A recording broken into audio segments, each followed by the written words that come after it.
Assalamualaikum warahmatullahi wabarakatuh. Perkenalkan, nama saya Desi Puspitasari, kelas 10 Multimedia SMK Al-Falah Tanjung Jaya. Saya di sini akan mempresentasikan tentang Linux Slackware. Mari kita simak video berikut ini. Pengertian OS. Sistem operasi adalah perangkat lunak sistem yang mengatur sumber daya dari perangkat keras dan perangkat lunak, serta sebagai daemon untuk program komputer. Tanpa sistem operasi, pengguna tidak dapat menjalankan program aplikasi pada komputer mereka, kecuali program booting.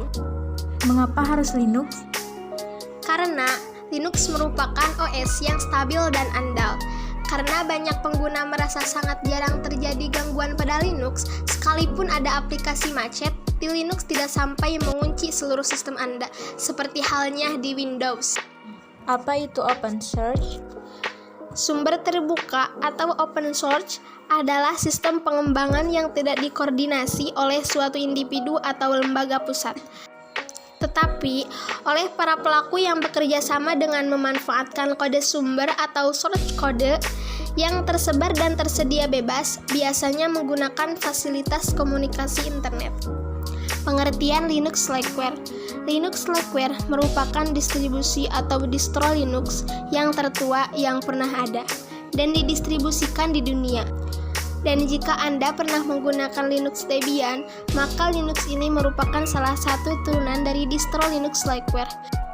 Distro Slackware sendiri terbagi menjadi dua edisi, yaitu edisi desktop dan edisi server.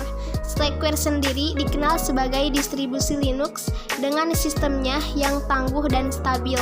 Cukup banyak distro Linux saat ini yang diturunkan dari distribusi Slackware ini.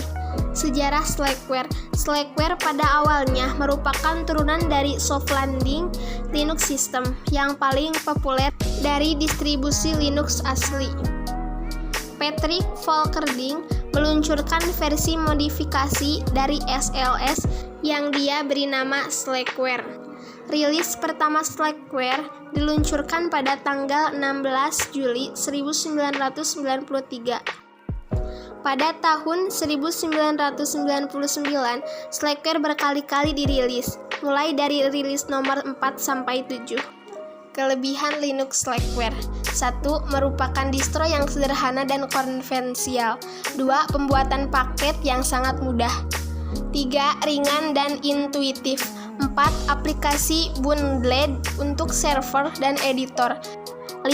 Bisa memilih sendiri tampilan desktopnya. 6. Manajemen paket yang lebih sederhana. Selain mempunyai kelebihan, Linux Slackware juga mempunyai kekurangan. 1. Berat untuk digunakan dalam keperluan grafik. 2. Butuh pembelajaran lebih. 3. Minim GUI untuk konfigurasi sistem. 4. Proses instalasi yang memakan waktu dan sulit dipelajari. 5. Deteksi otomatis hardware terbatas. Sekian presentasi dari saya. Mohon maaf bila ada kesalahan kata atau ucapan. Terima kasih. Wassalamualaikum warahmatullahi wabarakatuh.